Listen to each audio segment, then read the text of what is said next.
So the Socceroos have gone back to back to back to back to back. A fifth consecutive World Cup. Our boys found a way. Never ever write off the Socceroos. We've been on many journeys, taken our own unique paths. But this story is never done. One squad, one World Cup, one jersey. Our turn to give it 100 once again.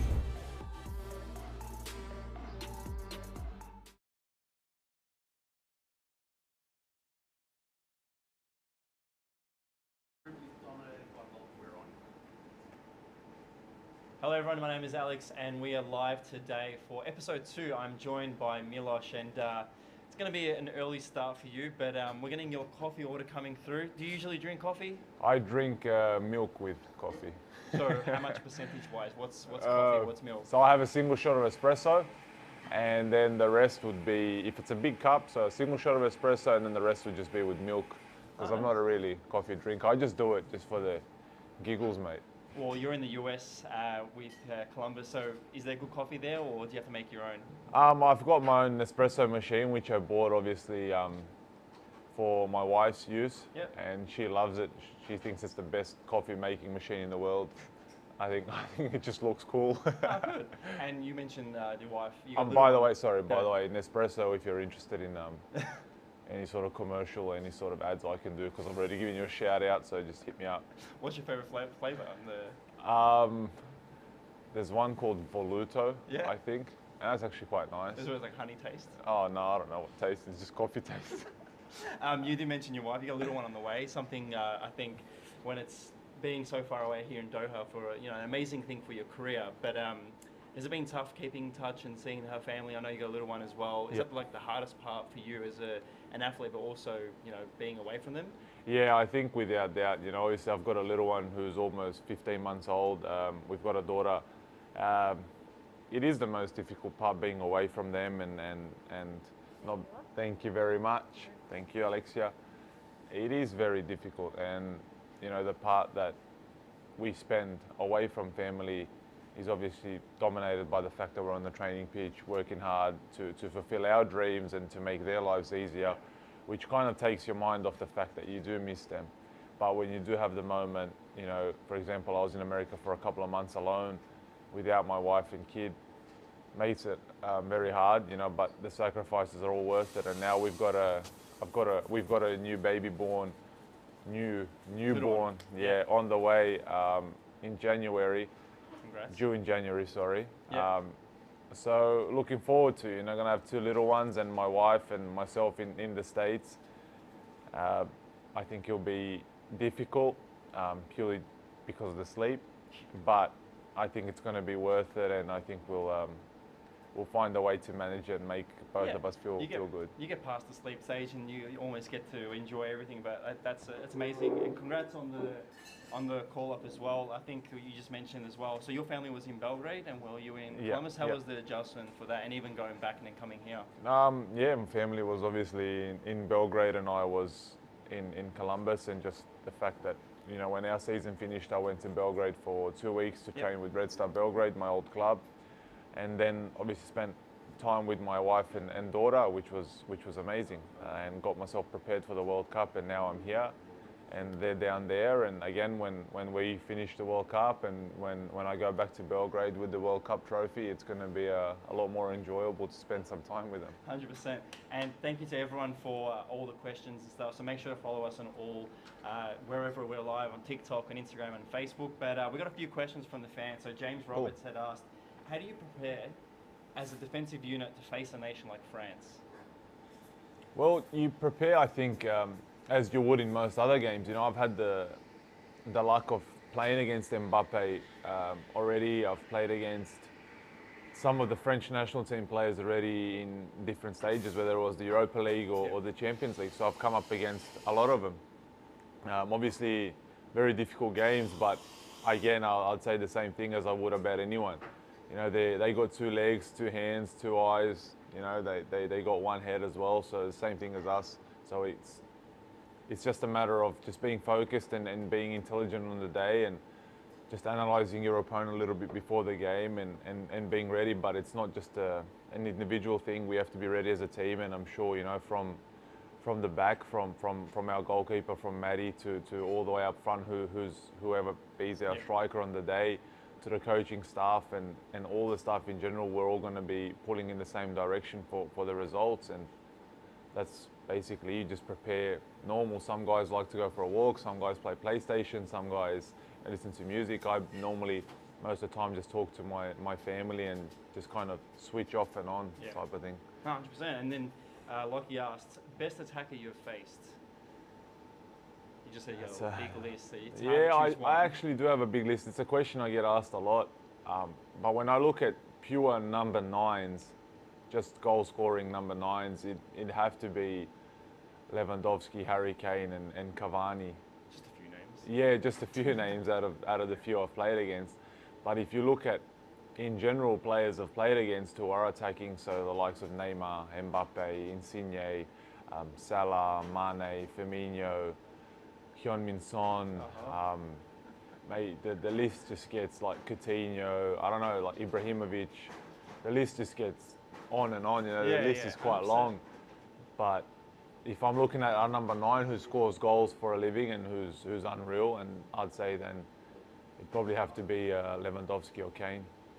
Michael Long had asked, Mo Salah isn't at the World Cup, but is he still in your pocket? We did check if you had pockets before. Is he still in there? I had pockets. That must be a game a couple of years ago where we won the Champions League, where Red Star, we beat Liverpool 2-0 in Maracana. I'm glad you did that. Yeah, we did do that. It was a good game for me in general, but I think if I'm really honest, mate, and down to earth, it's impossible to put a player like that in your pocket. I think you can have one good game, but if you have 10 games and you have one good game, and he'd probably have 7 or 8 quite good ones as well. But, you know, I'm proud of that one where he was in my pocket for 90 minutes, but I let him go quite quickly after that because he had to win the Champions League.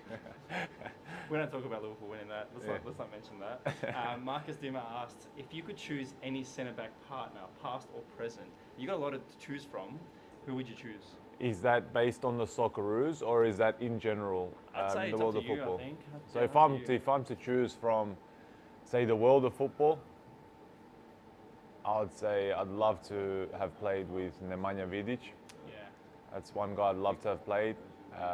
Another guy is Sergio Ramos. That's the 2 guys I'd say from the world of football. From the national team in Australia, I think there's been way too many centre-backs that are above my level. They're a lot better than me, so I think whoever I would say, I don't think I'd have a place in there to play, so I'll just leave it at that and let that speak for itself. The next 2 questions are going to be, I think, in part together. You did tell us a story before about a certain little adventure you had. So first of all, I'll ask, who's your favourite Socceroo of all time? Who's my favourite Socceroo of all time? It's a good question, but I'll answer it. I'd say Milos Degenek would be my favourite Socceroo. One, because I know him quite well, and not because he's my friend, but because I think as a person, how he was towards me, and when I had difficulties in my playing career and in certain stages of my career, and every decision I've made, basically I've kind of touched base with him, whether it's the right one or the wrong one. And I just think of him as a person and one of the Socceroos, you know, when you just look at the fact that he almost single-handedly got us to the last World Cup, scoring a hat-trick against Honduras, which is unbelievable. He's one of my favourite Socceroos of all time, I think, without a doubt. That's very cool. And then you've got a question here from Martin Boyle. We did speak about this before. He had asked, did he have the best day ever in New Zealand? Now, before you tell everyone, that was the best story I've heard, but you can explain it. So what happened? So, Martin, mate, great question. Looking forward to seeing you later on. It was one of the best days I've ever had outside of football, I think. We played New Zealand, and the next day me and him were flying out, I think at similar times, like at 7 o'clock at night. Yeah. So we basically got up in the morning, went for a stroll down to Auckland, ended up seeing some of those electric scooters, and we were like, oh, what are these? You know, everyone's on them. And we were like, well, you know, let's jump on them. So we both downloaded an app, jumped on the scooters and rode around Auckland for about 4 or 5 hours. Then had lunch at an Italian. Good and food. Yeah, very good Where'd food. you order? Very good food. He wanted a lasagna, but there wasn't any lasagnas left in the restaurant, so he had some sort of pasta, and I think I had some sort of pasta as well. Not Red sure. or white sauce? I think he had red sauce, and I did as well. I think so. And then after that, we kind of lost one scooter, and we both jumped on a single scooter, and I was Titanic. Almost? yeah, Titanic moment where I was, I was in control, and Martin was just. This sounds a bit dodgy, but Martin was holding on for dear life. But surely it's a next celebration for you both. Oh yeah, definitely. Yeah, I mean, we get a bit of a scooter action. Yeah, we can definitely get a bit of scooter action going on, but it was unreal. And after that, we almost witnessed a fight in McDonald's as well after. So that's the highlight of the story. We almost witnessed a fight when me and Martin were like, well, let's get out of McDonald's as quick as we can, because we went to get an ice cream, and we ended up being in the middle of some sort of scuffle, and then. Yeah, after that, that was kind of the highlight of the day. Easy. Jezza1244 asked, thoughts on your FIFA 23 card? Do you play FIFA? I play a little bit of FIFA, but I've seen my card last game in Brisbane. Yeah. I think the card's quite nice. I think I could have a better rating, but... What would you change? I'd change the fact probably that I've got a little bit more technique and a little bit more skill than what the card puts down, but I'm still, in general, quite happy with what they do. I got a question here from SAFC 78. Who'd win over a 100-meter sprint, Wright or Suter? It's a tough one. Oh, I don't know, you definitely win, but I have those two. Who would win?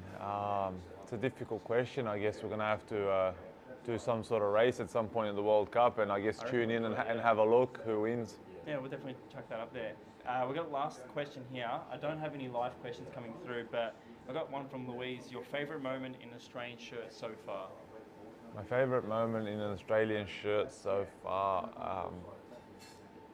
apart from the fact that I've qualified for this is my second World Cup, I'd say maybe making my debut against England, because it was the first time ever I put on the shirt, and that was the first time ever I got the chance to play for the country. And since then, I haven't left camp, and I hope to stay, a while longer here. And probably my favourite is the debut against England in England. How's everything been out in Doha so far for you? I think quite well. Facility is extraordinary. The staff is really good.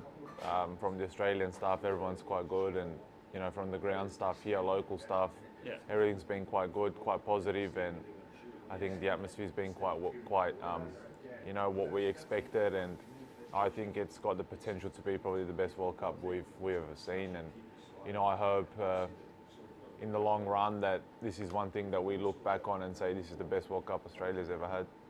100%. And I think I have one last question I want to ask.